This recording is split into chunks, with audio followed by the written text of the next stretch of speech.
If a silicon diffusion is doped with arsenic donors at a concentration of 1.1 by 10 to the 15 cubic centimeters, this is just a number we're given. Your number could be different depending on the problem, but this is how we go on solving it.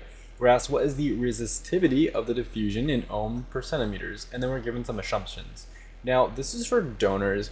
If we are solving for something else that we can look at previously, like acceptors, these problems are two different things. Very similar, but two different things. And for acceptors, it'll be in the description below the like button in the playlist where you can find all of those. So we will be using the notes that are in the description, still again below that like button, to solve for this problem. And it's going to take place around we're going to look at page 31-ish, and we're also going to be using the actual equations that happen on page 29. And I'll be showing what is on page 31-ish, but not 29. I'll just be writing out the equations. So to solve something like this, we're asked for the resistivity, and in the notes, we have semiconductor conductivity.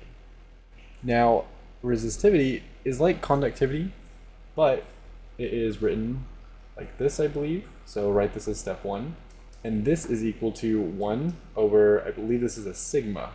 And the sigma is our semiconductor conductivity. So now let's find this sigma. Well, our sigma is equal to a Q, and then we have a micro P, and then we have a P plus a micro N, and then we have an N. So this is what we have here. Now, Q stands for electronic charge, and you can think of it as a constant. Q is going to be 1.6 times 10 to the negative 19. Always there. I'm going to omit units just for simplicity. Just know that there should be units here though. Our UP is given to us here as 400.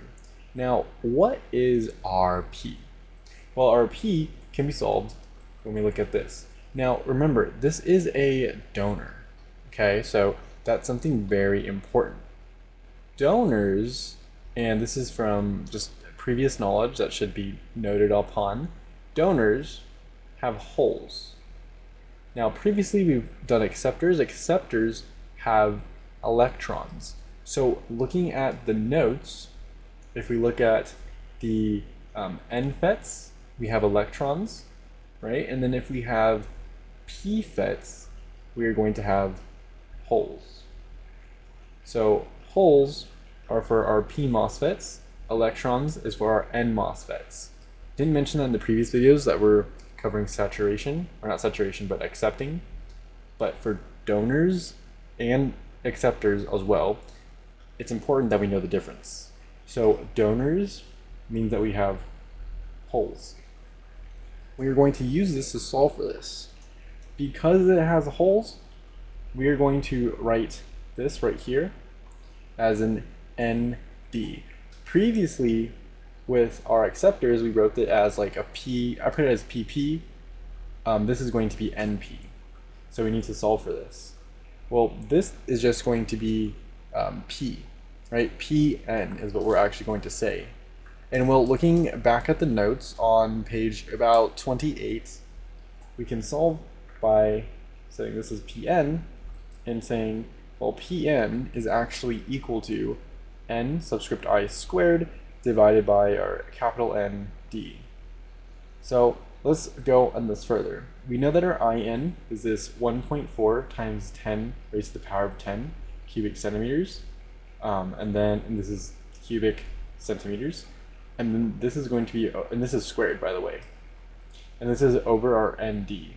So that's 1.1 times 10 to the 15 cubed centimeters. So once we have this like plugged into a calculator, everything's good. We're going to get approximately a PN that's equal to 191136.3636.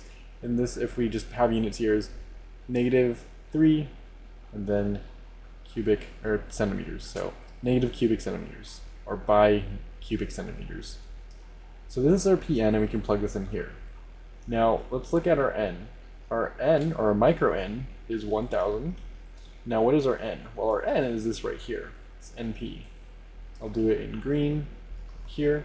So we're going to multiply this by our NP. And that's going to close this off. Now we have everything that we need, and so we can just plug this into a calculator. We're going to get approximately 0.1 0.76. So this is going to be our answer for this. Now this isn't our answer for the entire problem because we need to plug it back into here. So this is after we found this. We're going to get that this is equal to a 1 over 0.176. And so that means our answer is equal to 5.68. And that is going to be in ohms, cubic centimeters. So we have 5.68 here. That's going to be how we solve this problem.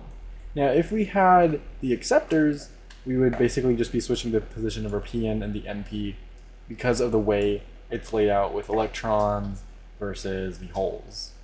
Those are in the description below, like button in the playlist. We have problems going over them. We've gone over all of these. And that's going to be it covering the problems for this section until we do any kind of like exam review. Thank you. Have fun on your studies.